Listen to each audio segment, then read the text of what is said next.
right, I'll call you both back. Thank you. But I'm going to start the live now. Sounds good. Okay. Tell me when to hit. Let's go live. All right. Sir, are you ready? All right. We're going. Unmute yourself. 5, 4, 3, 2. Hey everybody, good night. Good to see everybody.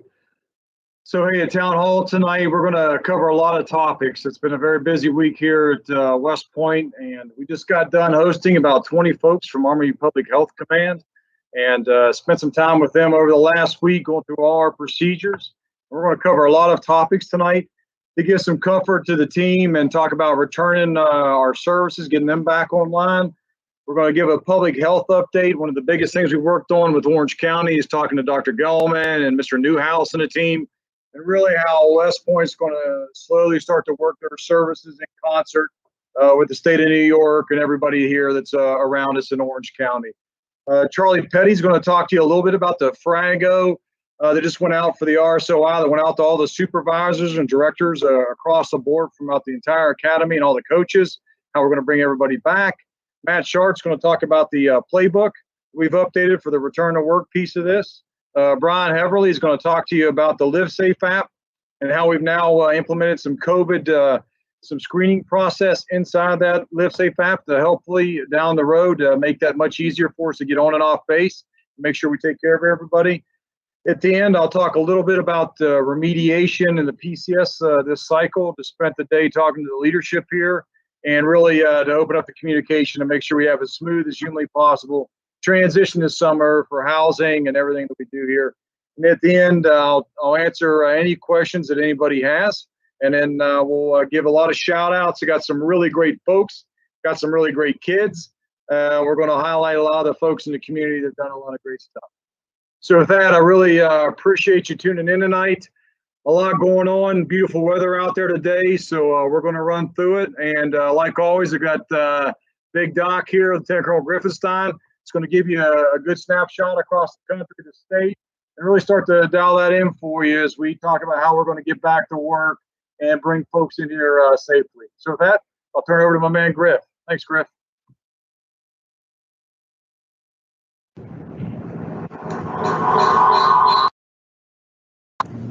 Good evening, West Point. This is Lieutenant Colonel Garrison, Chief of the West Point Department of Public Health.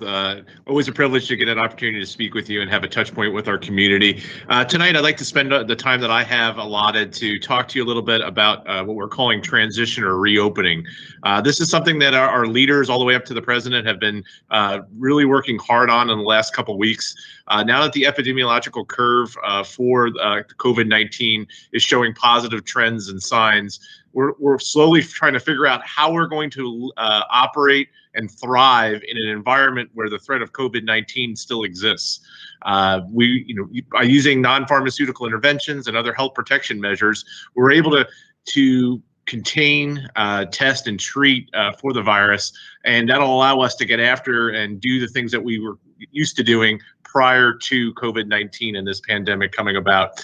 So what I want to do tonight is I want to show you and kind of help you understand the plans all the way from the president down to our local county administrators of how we're going to reopen and transition to this new normal in this post-COVID-19 environment. So the slide that you have up in front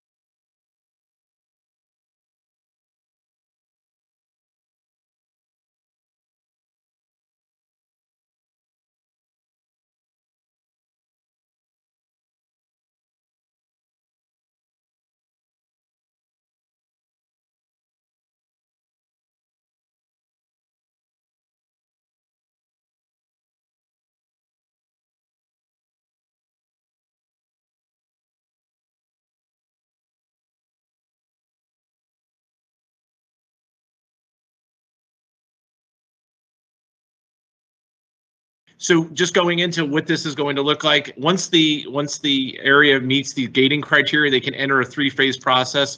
It takes about 6 weeks to go through all the phases. Throughout all the phases of the president's plan, there are a few things that need to be able to be maintained. We need to be able to maintain the ability to test for the virus, be able to treat at our local hospitals and not being at a surge capacity. And most importantly, we need to be able to look at what is the case incidence of the actual virus in the area and make some determinations there. All the while, the plan is there to mitigate the risk of the virus, to protect the most vulnerable population throughout the time, and it must use the most up-to-date data and the resources available as we go through that. So we'll go ahead and go to the next slide. We'll talk about New York's plan to reopen. So as I mentioned in the previous slide, it's at the state governor's discretion on how we reopen the state. So with the president's plan in hand, Governor Cuomo has taken his look using the 3-phase approach with the gated measures, and he is going to tackle this problem set using a regional approach. And there's a reason for that. Governor Cuomo has identified the fact that COVID-19 did not affect New York State the same. If you looked at what happened here in the Hudson Valley and down to our south in New York City, we had much higher incidence of COVID-19 and unfortunately a lot more deaths in that region versus what happened in the upstate region of New York and out to our west, where there was much less cases of COVID-19. So with that, he's decided to use a regional approach to reopen the state. There's 7 metrics that they will use as a gating measure to open the regions. And as you can see based on this map, we're going to be part of what's called the Mid-Hudson region. And that includes everything from Ulster and Sullivan and Dutchess County south down to the city, but not including the city itself. It does include Rockland and Westchester County, 2 of the most hardest hit counties in the Hudson Valley. So that's going to slow our roll a little bit in how we transition here at this part of the state. And I'll show you on a subsequent slide where we currently stand in that. But it's going to take some time before we can actually fully transition. But based on what we're hearing from the county executives here in Orange County and Dr. Gelman, who's the health commissioner for our area, we are definitely trending in the right direction and making great strides and getting back to some kind of new normalcy in this post-COVID environment. As we continue to look at the infection rates in this area and things like that, everything is trending in the right direction. And if we'll go to the next slide, I'll show you where we stand as a local area. So currently, the 7 gating measures in order for us to enter the phased reopening of this area of the Hudson Valley, we actually meet 5 of 7 criteria. And according to our local officials, they're expecting us to potentially reach 7 of 7 in the criteria around 24 May. And then it'll take us about 12 days post that to get into the next phase of reopening. So things are definitely trending in the right direction for us. And a lot of that is due to the measures that we have taken to date in order to drive this virus into the ground. And we need you to continue to do that so we can see these positive trends and make great strides. What I'll do here for you is just kind of give you, instead of giving you case counts and numbers of death, what I'd really like to drive home tonight with a kind of a local area update is where we've been and where we are today. So as of today, there is 9,972 cases here in the county. But what's really remarkable is the number of cases per day, the trend that we've been seeing here. So let me just walk you back into 20 April. Which was not so long ago, and less than a month ago. We were seeing 261 cases or 300 cases a day, thereabouts, increase in COVID-19. Today, there was only plus 23 cases in the last 24 hours. That's a great sign. Our rate of transmission for this area, which is something we monitor in the public health area, if it's anything above a 1, it means the virus is on the spread. Our RT, or our infection rate right now is actually at 0.5. So we're driving this into a decay mode, meaning the virus can't replicate and can't find another viable host. And that's a good thing. It'll contain the spread.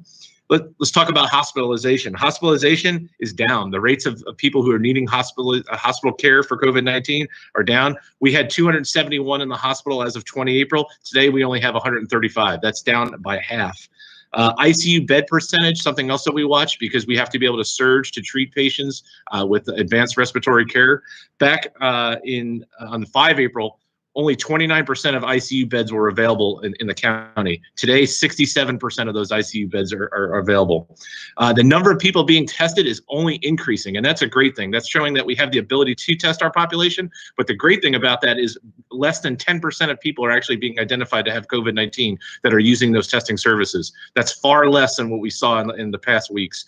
All these are positive trends, and we expect that to continue. That's going to allow our county officials, our state officials, our officials here at West Point and beyond to make this transition and reopen actually occur for us, as long as we continue to follow those forced self-protection and protective measures. So we'll go ahead to the next slide. What I want to show you now is how New York's plan compares to the Headquarters Department of the Army's potential transition plan, and how they correlate pretty much perfectly.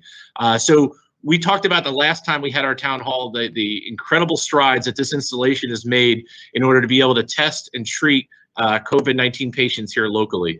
A couple of weeks ago, we did not have the capability to test, and we did not have the capability to treat. We've since built those capacities into our plan here at West Point, in line with what the Army is telling us we need to be able to do to operate in a post-COVID-19 environment. We've also been able to stand up teams in order to respond to when COVID does rear its ugly head in our community, in order to find those who may have been in contact with that individual, the tracing elements, and to clean areas that they may have been in order to contain further spread of the virus. These are all critical components that HQDA, or the Headquarters Department of the Army, is asking us to have in place before we're allowed to transition and reopen. This is in direct correlation to what New York State is asking the local county to do. And all along, we're going to try to mirror and be in lockstep with our county officials as we transition and reopen this installation.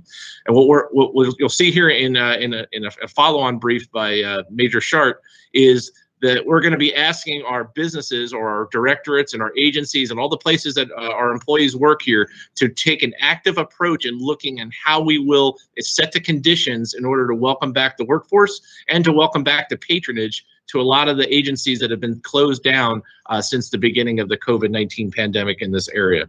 So there's a lot of good news coming out of this area, and I just wanted to make sure that you saw the positive trends, because I know that it's tough to understand why we're trying to reopen and transition things, but all the while we're monitoring this holistically and making very deliberate and measured approach to find how we will operate in this new normal with the residual risk of COVID-19. And in the coming weeks, you're going to see some very, very good positive strides. And if things change and conditions warrant, we can ramp up the forced self-protection measures again and go back to a more restrictive manner. But for now, everything is pointing towards the ability to reopen and transition. And we will work closely with both your garrison commander and your senior mission commander to advise them on the public health conditions in the coming weeks. So with that, I'm going to pause and I'll turn it back over to Major Shart, who will give you a briefing tonight. Can you go to the next slide? Right, one thing before Matt goes on. Can you take me to the next slide, please? And to the next one. Okay, before Matt goes into the playbook, I just want to give you kind of a quick snapshot. Based off the public health command officials that were here. Colonel Griff has laid out very clearly how we're going to work this in concert with the state and the county, right? So I know there's a lot of concern out there that West Point may get ahead, as we move forward, but that is not the case. So we're going to work this very deliberately and in lockstep with the state as we start to open up here and do what we need to do. As we discussed before in previous town halls, the nation has asked us to commission 1,000 cadets, and we're going to do that. But we're not going to do that without an extremely deliberate, focused plan. So what I have in front of you now, this is just a snapshot of the AP's barbershop. So we've talked to Public Health Command. We've gotten guidance from DA on opening barbershops. We've looked at other bases throughout the country on how they've opened barbershops. As you see here, there's a very detailed plan worked with Public Health and the team at the PX that shows the rigor that's gone into opening up the barbershop. So they're postured and ready to go. We're not going to open it up this Friday. We're gonna wait till next week to make sure and see where the county is and the state to kind of manage that. But at some point, we're going to have to get some haircuts here. We're going to graduate the cadets so they all look presentable and get the tax and the teammates here looking good for their arrival. But this is the rigor that every directorate, every supervisor is going to go into to open up a service here. So these are not arbitrary decisions, and these will get presented to the superintendent. And I present these every day when we go forward at the daily updates. We're going to talk a little bit about the decision board. Mr. Gressler, the Deputy Garrison Commander, sits with a team of public health officials, the supervisor or expert in that requisite area, whether we're talking about a bowling alley, cadet health clinic, you name the commodity area that we operate in, the TMP, the R-Day activities, all those systems will be discussed in this forum to make sure we're doing it right, and we have all the precautionary measures in place to take care of each and every one of you. And that's what I'm chartered to do. That's what the leadership's here is chartered to do, and that's what we're going to do to take care of you. So with that, I'm going to toss it over to Matt. He's actually going to talk about the return to work and what we put together for the supervisors and the playbook, so everybody understands the path and the trajectory we're on to take care of everybody. With that, thanks, Matt.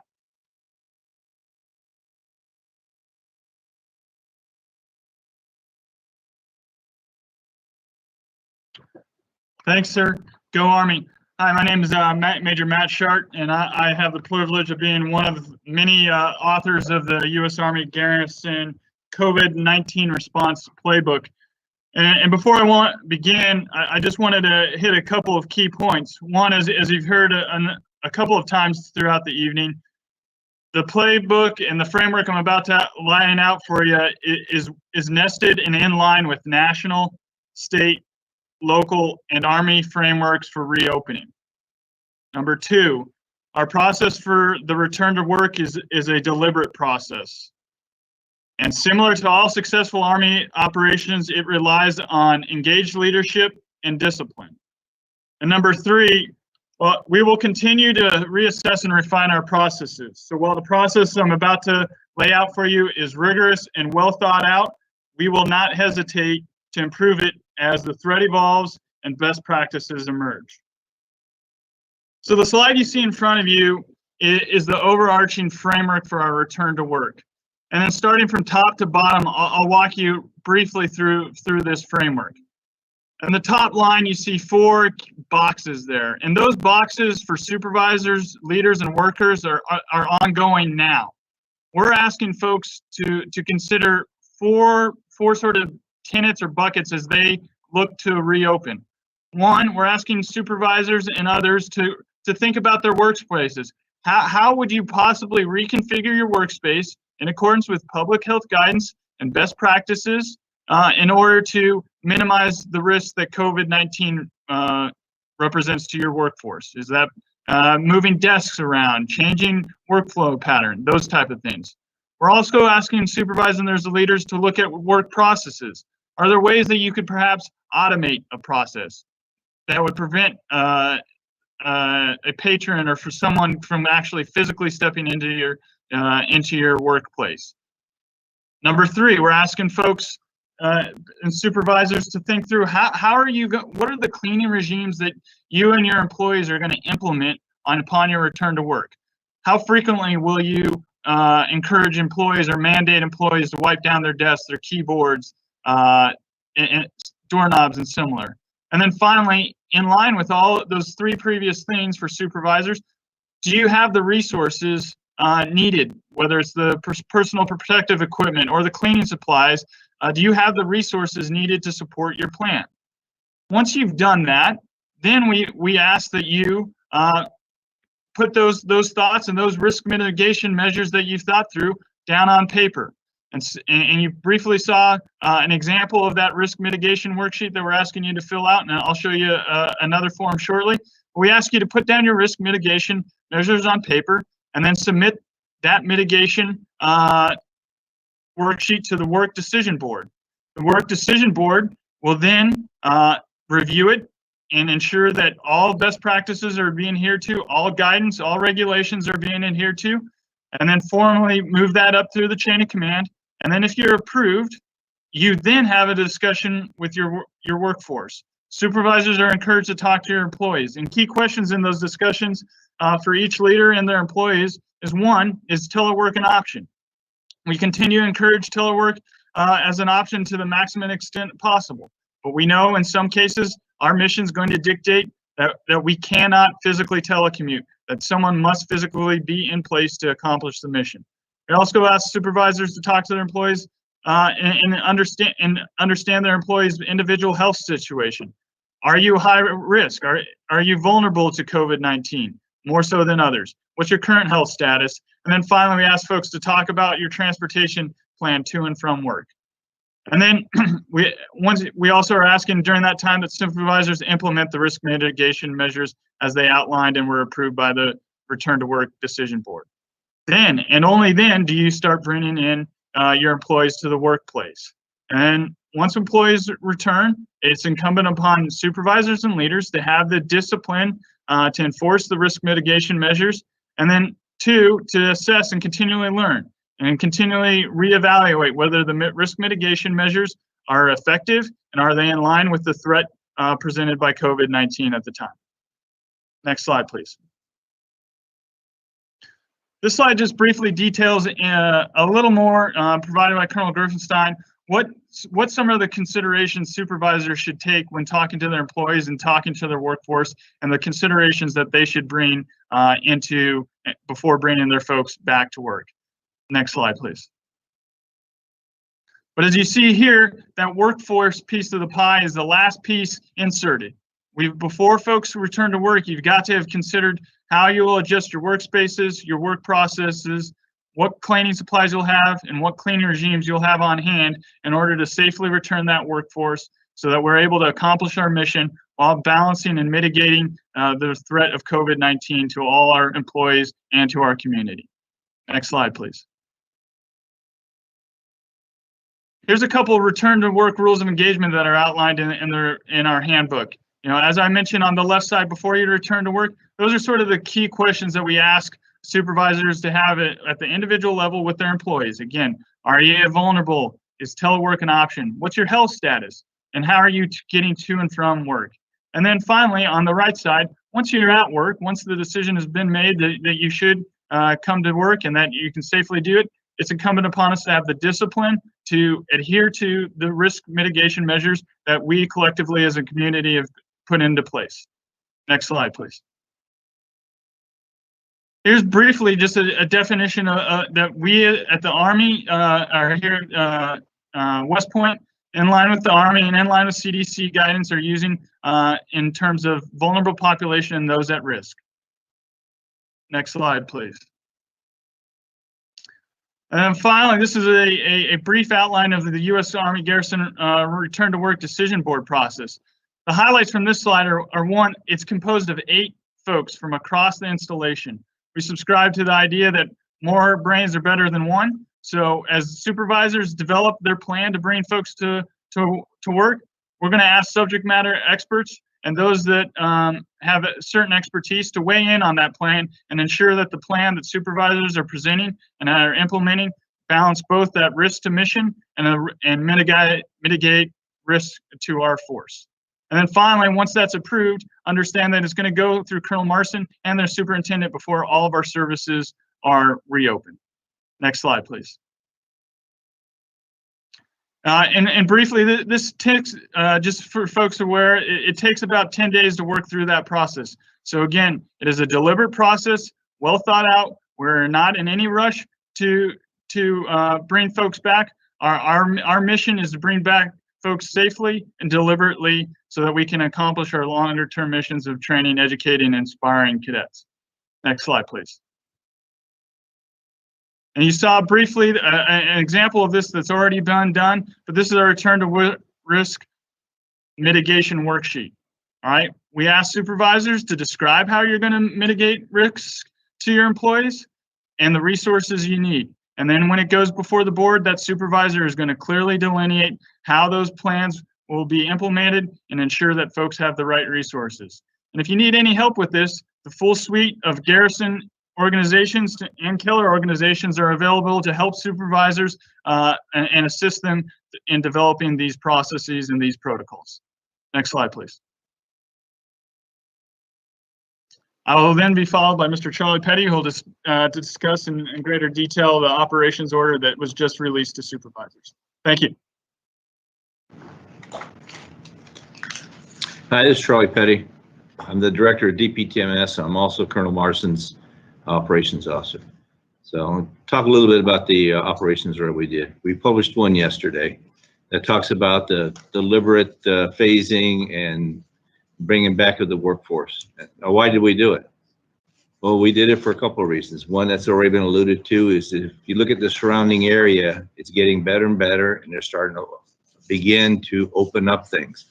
As they open up things, then we have the ability to open up things. So we can open up the barber shop, the bowling alley, the golf course, gymnasium maybe.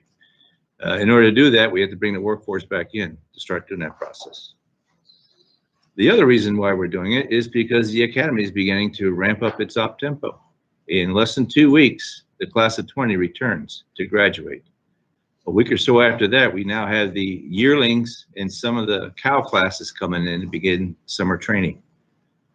Shortly after that, we will then have Beast Barracks start. So we're going to be very busy this summer as we are at all other times. That requires more of the workforce to come in. The return to work decision boards have already been talked in detail about how that happens. But I want to take a couple of minutes to talk about the other part of the operations order, which is what supervisors are required to do to bring their employees back in and make them feel comfortable. Most of our employees have been working from home for the last 2 months, and they see the news and they hear the news and it sounds bad. So they're a little leery about coming back. Actually, it's safer here than anywhere else. But you need to bring them back. And so the way I want to discuss how that happens is what I did. Right now, most of my directorate's back at work. A couple of weeks ago, it started out kind of slow. I was able to come back. Some of my others were able to come back. Most were teleworking. And slowly we brought people back. We had the PPE, we had the ability to clean, and we did it. My range control guys were home. They've been home for about a month and a half. I brought them back for a week so that they could check out their automated target systems, make sure everything is working. And now all but 3 are back, and they rotate coming in because we're not running that many ranges. Our op tempo is pretty low, but I have to make sure that the ranges are ready. So not everybody has to return full scale. My security division was doing fingerprinting in the parking lot of the visitor center a couple times a week. I brought in the supervisor, brought her back into the office, made sure everything's good to go, and then we started returning the security staff. We're now doing fingerprints in our building again. So it's a matter of bringing them in, showing them how the new things are going to work, when you wear your mask, how you wear your mask, how you clean your operation, how you have to spread apart. No, you can't all gather around the refrigerator or the coffee maker anymore, that kind of thing. A lot of them were leery about coming in, but now that they're here and transition back to work, they're very happy, and we're just humming along. So it's a strong recommendation for everybody to take that approach and bring them in. At this time, I'll be followed by Lieutenant Colonel Heverly, Director of Emergency Services. All right, thank you, Charlie. Hey, y'all, I'm going to talk to you. Next slide, please. I'll talk to you all a little bit about automating the automated process we're trying to get to for our surveys. I know what you're all thinking. Thank God we've got slides up because Heverly's got a radio face. And that's okay. I completely agree with you. The boss told me to start thinking about how we're going to automate this. So I went back to my childhood and I was like, dear God, my father's idea of automation was remote control. And I'm not talking about the thing he held in his hand. I'm talking about smacking me in the back of the head when I go up and change a channel on the TV. Okay, so I'm not sure I was the right guy to think about this. So what I did, as any good officer would do, is go grab some folks who know what the heck they're doing. Sat down with Major Bond and Major Shart, obviously smarter guys than me, and we sat down and came up with a concept to automate the survey that everybody goes through coming on the installation. So the idea is be the same thing. You've got to do the survey. You've got to make sure you've got to go through a medical screening, what we call initial screening, every day before you come into work. We're going to maintain the bubble, as the soup likes to say, around West Point.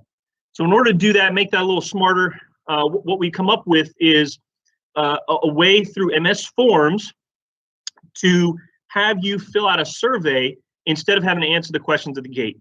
So the main way we're going to do this is we're going to use LiveSafe. All right. A lot of you have it. I thank you for signing up for it, but a lot of you don't. And as we go through this, I'll show you a way to use LiveSafe that you see there on the slide.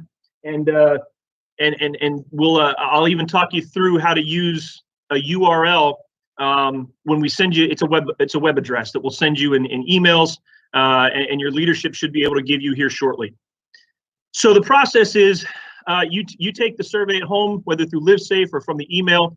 You enter your name, today's date, and answer the 3 questions, the exact same questions that you get asked at the gate today. You hit view results you hit submit, and then view results as you see there. And the last square there or the rectangle there on the right-hand side of the screen shows you what the guard will see. The circles are supposed to be up on the 3 or the 3. They're looking for the 3 out of 3. They're looking for your name, and they're looking for today's date. If those 3 things are all there and they're all good, then you come onto the installation, no problem. So what we envision this looking like is I pull up to the gate, I pull out my cell phone, because we don't want you filling this out while you're driving, but I pull out my cell phone, I pull out my ID card, he scans the ID card, looks at this, name matches the ID card, it's today's date, it's 3 out of 3, off you go. If it's less than 3 out of 3, if you say you are feeling sick, you got a recent loss of sense of smell and sense of taste, then we'll move you on to secondary screening, medical screening, just like we do today. Okay, so that's the process, and I'll get to the details here in a second. How are we going to roll this out? Well, we're going to roll this out softly here in probably about a week, as soon as the leadership makes a decision to do this, because admittedly the technology is ahead. We're ready to do this tomorrow, technically speaking, but we got to get it out in orders. We got to make sure everybody's got the URLs. We've got a little QR code that's not on the slide, but we'll get that out as well. And so we'll make sure everybody's ready to go. Okay, and then you see there on the left-hand side, we're going to roll that out. So we'll still have our screeners out at the gates. You can pull up. If you show them your cell phone, they'll look at your questions. They'll make sure you're 3 out of 3, and they'll wave you through. If you don't have a cell phone, you don't know what the heck I'm talking about, then they'll ask you the 3 questions, no problem. That'll be at all of our gates. In phase 2, 2 weeks later, we'll give a little bit of time to get used to this.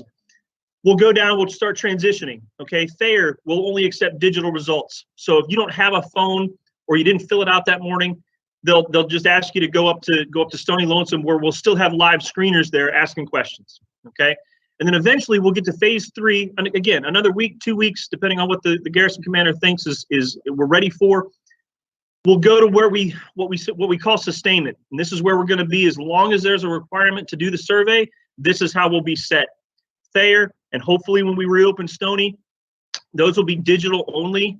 Thayer in Washington, when we finally open Washington, those 2 will be digital only. Stony, you'll have 1 lane for folks who just visitors who don't have cell phones, or folks who for whatever reason didn't do it that morning. They can get in that line, still have a live person asking those questions. The other lane will be digital. Okay, so how exactly do we do this? We'll have a URL code, or that little staticky looking box thing. Most of your phones now will be able to scan that. It'll take you right to the survey. You fill the survey out, hit submit, click on view results. Your results pop up. What I ask you to do, don't navigate away from that page, okay? Because then you'll have to take the survey over again. So let's use LiveSafe as an example. You do all this stuff. Your screen looks like the lower right-hand corner. And if you want to go away from LiveSafe, just hit your home button, that big button at the bottom of most iPhones, and that center button for your Android phones. And you can go to any other app. Just don't close that. Don't close LiveSafe. Don't close the web browser that you took the test in. Okay. When you come up to the gate, again, you pull open your phone. You open it up. You open up either LiveSafe, hopefully LiveSafe, or you pull up your browser that you took the test in, and you show the guard your results. Easy peasy, lemon squeezy. You're through the gate, on your day, and we've made life a little easier, and we've maintained the bubble, because that's what it's all about. You've heard it tonight. Again, we're tasked with keeping the installation safe, keeping our workers safe, keeping our population safe, keeping the cadets safe when they come back, and making sure we can still get after our job and still do the mission at West Point and maintain that safety. Penny, any questions? I'll be followed by the Garrison Commander. Sir, thank you very much for the time. Thanks, Brian. I appreciate it. It's also Brian Heverly's birthday, the best DES in the business, so that's a good thing. Oh, hey, can you go back a slide, please? Go back one more. Okay, just a couple of things. I hope tonight is kind of, take me to the questions, please. I hope that you have the impression of the rigor that has gone in for us to bring folks back to work. Now, let me dispel a few rumors just to make sure that we're all tracking. For the foreseeable future, we are only bringing in the minimal amount of people we need to do to complete the mission. So I'm not talking to you tonight to say, hey, we are bringing everybody back en masse on the 26th of May. We are absolutely not doing that. Right? So it is a very deliberate decision in each section, in each organization, when we're going to bring folks back. I do not see in the very near future a normal day that we had 4 or 5, 6 months ago where everybody was working here at West Point on a daily basis. We will probably most likely do telework for quite some time, right? However, part of the RSOI, as it's designed right now, is to bring folks back to get a familiarization coming back to the workplace. So I will give you an example, right? If you have telework, let's say for the last 2 months, and I am certain that a lot of folks out there have angst about coming back to West Point. So first and foremost, I have 100% certainty the safest place to be in New York and in the Hudson Valley is on this base. We've had folks working every day to the tune of the bulk of the military, and about 30% of the civilian force are coming in and out of work every single day. And our numbers are extremely, extremely low, well below the norm across New York State and Orange County. But that said, what we would like to do, right, with your supervisor, we're getting your offices and your areas prepped. I was at the safety office today between Kristen Burpo, Don Buda, Jeremy Lohr, and the G4 team, and Keith Katz and Aubrey Posey, Jim Sapiro, and Johnny Nwankwo in the safety office. We have gotten a massive amount of PPE in here to take care of everybody. So we have the PPE on hand that we need to take care of everybody that works at West Point. So what you're working on doing is over the next 3 weeks is bringing folks in that need it or would like it to meet with public health so you can see how your office is set up and arranged, how the battle rhythm is going to be in there, and also speak to public health to answer all your questions. And when I talked to the superintendent and the leadership the other day, I equated to airborne operations in the Army, right? If you're down at the 82nd of Fort Bragg, you're jumping every week, every month. It becomes a regular battle rhythm event. And there's a certain level of comfort that's established there.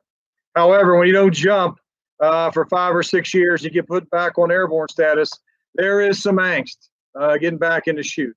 And I know for some of you that have been gone for about 2 months to 2.5 months, there's definitely some certain angst to coming back.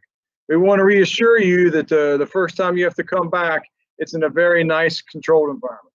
I don't want to have to make a call in 30 days on a Friday night and say, hey, we need you back for a big event, and Monday's the first day and you haven't been here for 3.5 months, 4 months, and there's certain fear there. We want to make sure, and your supervisors want to make sure there's a nice landing spot when you get back here. So it's comfortable. You're here for an hour. You may go back on telework for another 60, 90 days.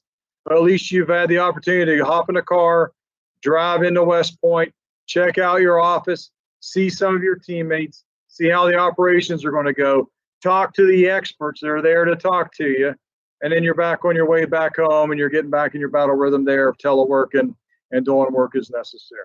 So that's really what this is about. And I really hope we've been able to explain it. I'll answer some questions here in a minute on what we're building, what we're doing to take care of you. Because we are chartered to get these cadets graduated. We are chartered to get folks trained this summer and keep it going. So we bear that burden for the academy, and we're going to work on that. All right.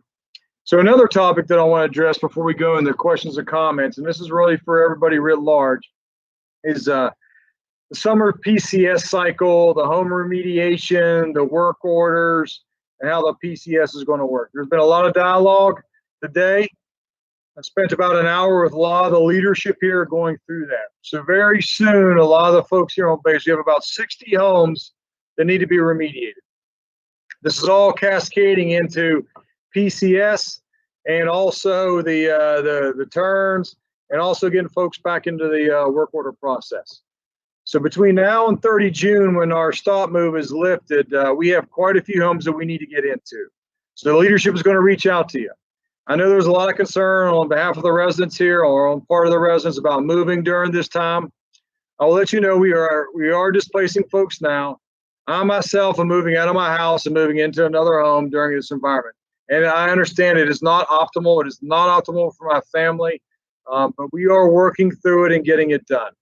So the goal is to take care of you and your families and get some of this work done so the houses get to where they need to be, that we will be asking you to displace over the next 45 days between now and 30 June. And so we'll be communicating with you. And I just want you to be aware that we're going to be doing that and asking you to move into a Patriot home so we can get this work done. Simultaneously, a lot of messages have gone out to a lot of their residents about routine work orders. We're backlogged over 1,000, and we're trying to slowly start getting into those so we can get that work done and get those things done so we can get the houses where they need to be. Because starting now and really, really hardcore after the 30th of June is the big PCS cycle. I will tell you now, the moving and transportation will be much more arduous than it has been in the past. A normal 14, 15,000 pound move that takes 2 or 3 days will now take a week to 7 days because of the rate.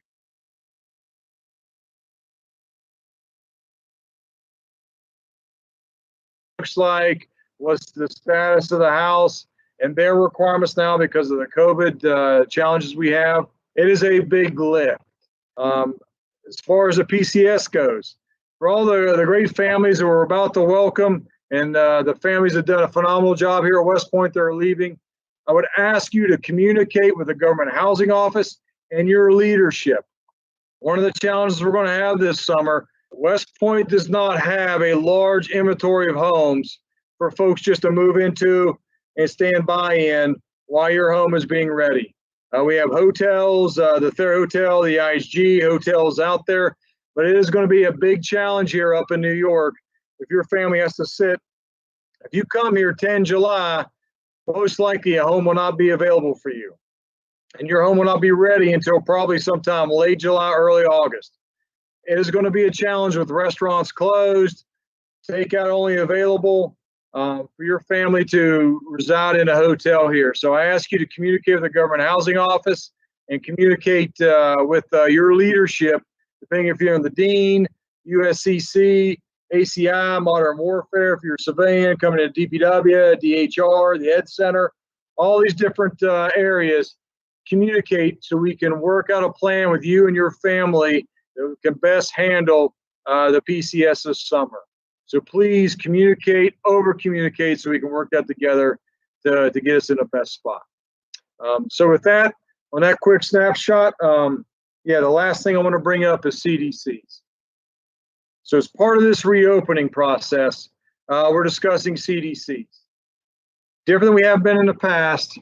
Right now, what we are looking at is we're going to have a bandwidth to start out in our current environment of about 20 children. To keep them socially distanced, keep them safe, keep our workers safe. So that's a very limited bandwidth of folks that we can take on this initial phase as our CDCs open. Right now, we're looking to open up prior to the cadet arrival. Now, the exact day, we're still working through that, but that is the current glide slope we're on based off what I know today. The folks who will have access to that CDC right now, the way we're going to build the pecking order for admission into the CDC is what is the focus of the academy. Right now, during that period, it'll be the RSOI and the graduation. So if your job and your spouse's job is not directly tied in to the RSOI graduation mission, you will be further down on the priority list for the CDC piece. And that will change. The next phase will be CST potentially. And then the next phase will be R Day. But the prioritization for the CDC is going to be strictly based off what the priorities are for this academy and what that is. It is different now than what has been in the past when it's a code red, mission essential. It is really tied around key events and folks that we need. The stays inside the CDC are really based off a week basis. So your leadership and myself and the CDC leadership will be looking at this every week and trying to get ahead of the curve of what the big event is coming up and who are those key folks that need to be in there. What I would ask each of you to do is communicate with your leadership about what your needs and requirements are and what you understand your needs and requirements are for that particular event, right? So first up is the RSOI and the graduation, and what your job is and what your key role is for that particular event. Articulate that very clearly to your leadership, and they will bring that forward to me, and the CDC team and leadership will discuss, and we will build that to try to accommodate as best we can. But it will be a crawl, walk, run, because we're being very deliberate with the CDC to make sure we're taking every precaution, every step to make sure your children are safe, our workers are safe, and we're meeting the needs of the individuals that are heavily involved and our big strategic lifts over the next 3-4 months as we go forward. I really appreciate your patience, but I ask you to communicate clearly, talk to your leadership about what you think your needs are and your role to play in all these different events. But thank you very much on that piece. So with that, Dave, I'm looking at you to please let me know if there's any significant questions out there that I can try to answer before I give the shout outs. We have a few, sir. I'm going to tie a couple of them together into one batch. So these are all about opening things. Will the barber shop be open by Memorial Day? Is there any discussion about opening the golf course? And do you have any information about reopening in Highland Falls? Okay, so a couple things. Barber shop, golf course, gyms, all the services right now are being looked at. And when I say being looked at is what are the steps to get it that we need to get it to get it open. Side by side with that, as we kind of talked about earlier, I'm looking at Orange County, right? And where they're at and where the state of New York is. So we're balancing both those. To answer your question about the barbershop will be opened up for Memorial Day, I would tell you now that yes, we are on a glide slope to get it open before Memorial Day. We are still talking about that with the leadership, but the barbershop has taken all the steps that they need to be ready. So when I give the green light to the barbershop team, they will be ready to execute. So right now we are gauging what's going on in the county and kind of using that as a pacing mechanism for us to go forward. The golf course, we are absolutely looking at the golf course as well. I know that in Orange County there are some golf courses that are currently open.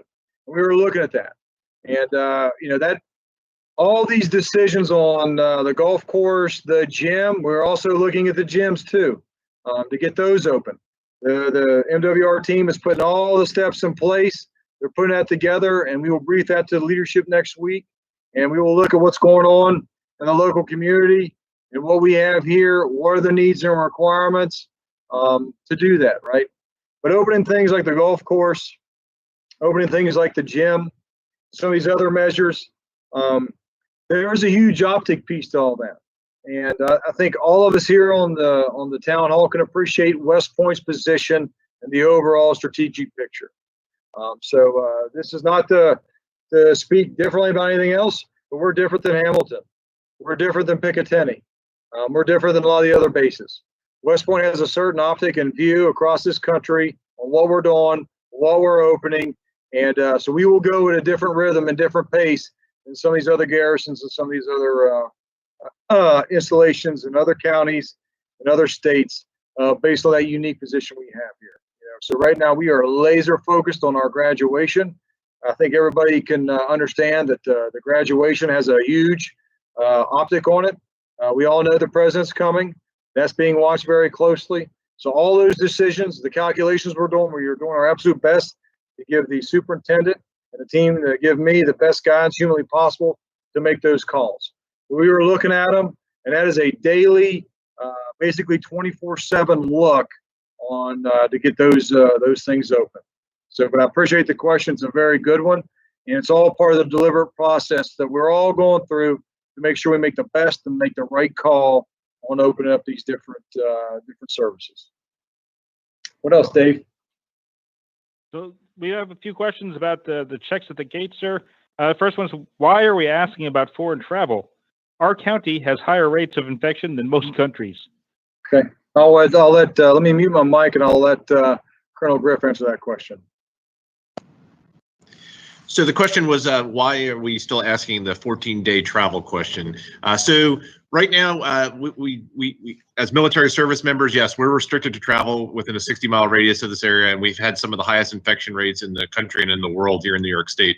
But that's not all of our population that's coming here to West Point on a daily basis. We have to look beyond uniformed service members and GS civilians who have been restricted to travel and understand that we still have contractors that are coming on our installation that are not barred to travel to foreign countries or travel outside of the United States. Those individuals may still have the potential to have traveled to a foreign country, and by order of the CDC, we are still asked to put personnel that have traveled internationally in a restriction of movement status to quarantine them for 14 days after return from that travel. So that question is still applicable at the gates, even though it doesn't apply to a majority of our population. It still applies to our contractors and personnel that are not restricted by the stop move order that the Department of Defense issued earlier in this pandemic. And our next question, sir. Folks ask, will each person in the car need to fill out the Live Safe survey? Okay. Hey, it's Lieutenant Colonel Heverly again. Roger, the answer is yes for adults. All right, right now we don't ask kids for the questions, so it's just the adults in the vehicle. If we ask you for your ID card, you should have a survey filled out. And we have one more question there, sir, about the Live Safe and the gates. Okay. What about Camp Buckner and other places outside the gates, but still part of the compound? So for right now, we have a checkpoint at the TMP. So if you're going into LRC, the same rules apply. As you go into Camp Buckner, what we've done and what we're going to do for RSOI and CST is there'll be guards out there this year that restrict access to Camp Buckner and CST and RSOI sites to military personnel only, and those select few civilians that are involved in those processes, in that training. Okay, so you're going to have the guards out there will screen you. The assumption will be that you have already been on post and you've already been screened before going out to Camp Buckner. 99% of the folks that'll go out there are employees here on the installation to begin with, and start their day either in the LRC or here on post, here on the main cantonment area somewhere, some way, shape, or form. They start their day here and then move out to Camp Buckner. So no, we will not be doing medical screening out of Camp Buckner so far.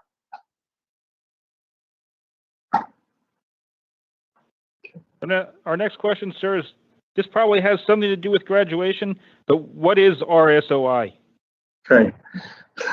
So RSOI is a military term. I'm glad you bring it up, but really it comes into reception, right? That means welcoming, right? It's an acronym for reception, staging, onward movement, and integration. But what it really means to you is it's a catcher's mitt to make sure when you come in, we welcome you in and we have a soft landing spot for you. So the RSOI portion for the civilians coming back into your office, where you come in and you see your office, it's been socially distanced, right? If that was necessary. You see the PPE, the cleaning supplies, you have the SOPs on what the battle room will be, and you have public health officials in there. So what that really is, it's a military term we use to just make sure that, hey, when somebody new comes in to visit, got a new teammate, we make sure we welcome them, we bring them in and make sure everything's coordinated so you're taken care of. But that's a great question. Thank you for bringing that up. And then we have one last question, sir. They say, I have a high-risk food service employee that has been on weather and safety leave. Will they continue to receive weather and safety leave as things reopen? Yeah, weather and safety leave, there is not an edict out there to stop weather and safety leave. And that's not the intent of the leadership here. So if there's a high-risk individual, I mean, that's a case-by-case basis. And, you know, the premise of this whole discussion is communication between all of us, right? So we know where you are, how you stand, what your unique situation is. But potentially, yes. As we open up service, it depends on the criticality of that individual and where they what their role is inside that particular organization. But yeah, weather and safety for the foreseeable future is out there. And if you fall into that line of that Matt Sharp talked about, a certain age, comorbidities, other risks and challenges, there is potential, yes, that some folks will stay out there. And a lot of it's based off just like our checks at the gate. Right, it's an integrity-based system, and that's how we operate as good teammates here. That we're being honest and truthful about our current situation and where we are. Right, I want folks to be truthful in the screening questions, right? Because we don't want to get anybody sick. We want to take care of each other. And the exact same thing, right? Everybody's home working, right? If there's certain situations you have there or certain risks you have medically and all that, that's a part of a dialogue with you and your supervisor to take care of each other, right? It's a team game, right? We need all of you and we need everybody, right? And it's communication. If you take anything away from what I've talked with you tonight, to everybody out there, it is open and clear communication back and forth as we work through this, because this is a challenge. It's difficult, but communication will be what will take care of everything we have here, and it'll keep everybody safe. But that's a great question, and thanks for asking. That was our last question, sir. There's no more other questions on the tube. Okay, that's great. So let's go to the next slide, my favorite part. All right, some awesome people here. Go to the next slide, please. All right, take a good look there at Air Jordan. All right, The Last Dance. All right, that's Maddy Collins. She's my newest recruit into SF, but she's an awesome girl.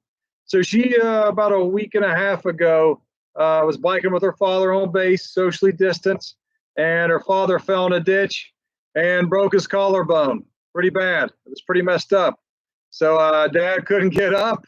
He was having some trouble. And Maddy ran out there in the street, was finally able to flag somebody down, and got herself and got her dad some help. So I don't know if she's as good as our firefighters, but she's a pretty awesome first responder and our MPs.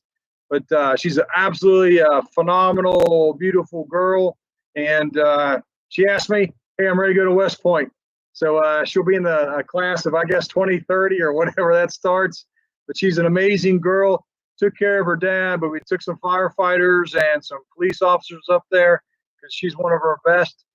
And hey, she was on it. Took care of her pop, and she's just a great girl. Goes to West Point Middle School. And here's another thing I would add. I won't belabor the point. Can you go back, please?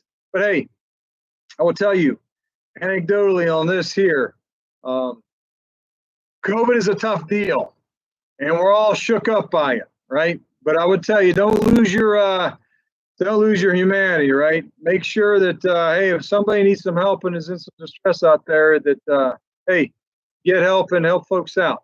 I would just tell you that the person that Maddy was able to flag down, one of our amazing cadets, was not the first car she hit on, right?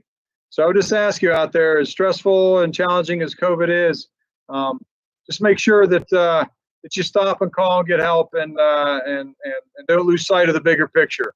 And thank God Maddy didn't, because she's the best, and she's a great shining example of how we all should act and all should behave taking care of somebody. So Maddy, thank you. It was an honor to meet you, young lady, and I love you. And thanks for taking care of your dad.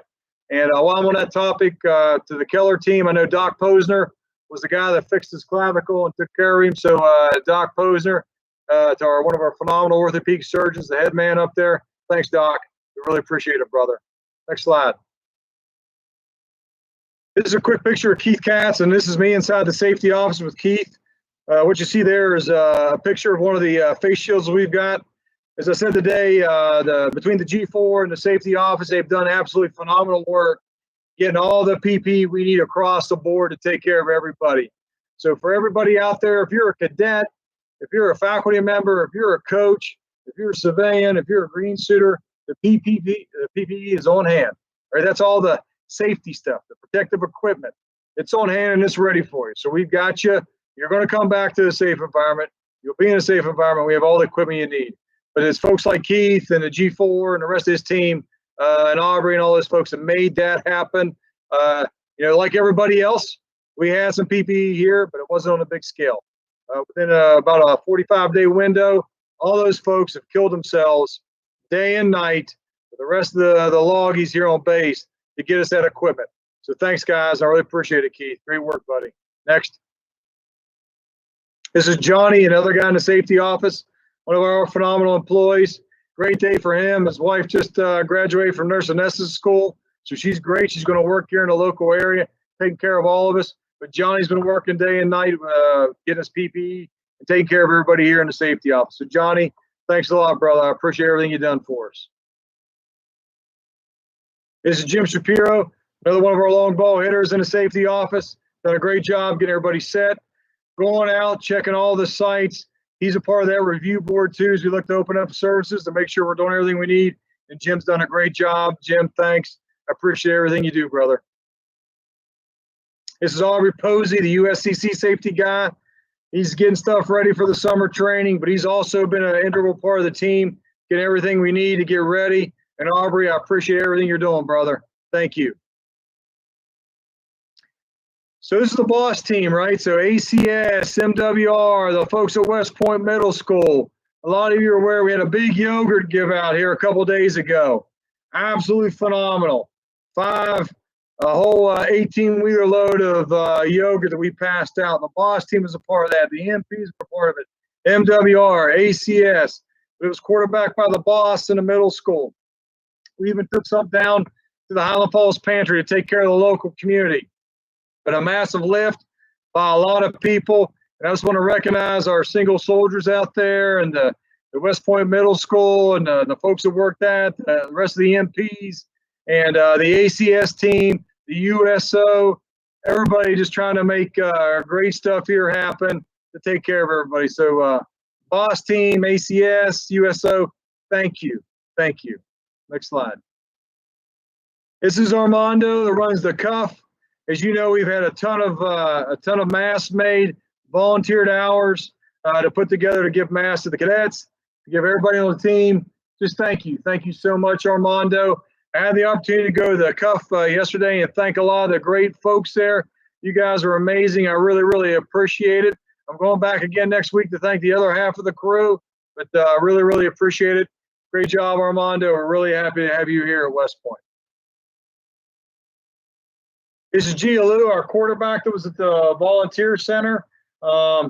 She's awesome, and she works out the visitor center, but she became our de facto MWR sewing shop OIC, and now I think she's an honorary member of the cuff.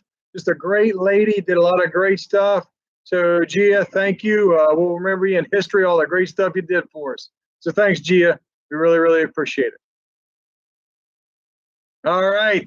If you see the screen there, so we got Rich, Michelle, and Matt.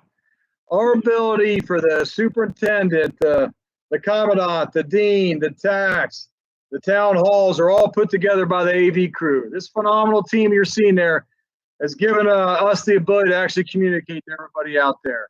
They work tirelessly to make sure that the Mogley mug here looks somewhat decent, and we're able to articulate everything that the entire West Point team is doing to the community. So I just wanted to give a shout out to Michelle. She's smiling at me here on the other screen. She's awesome.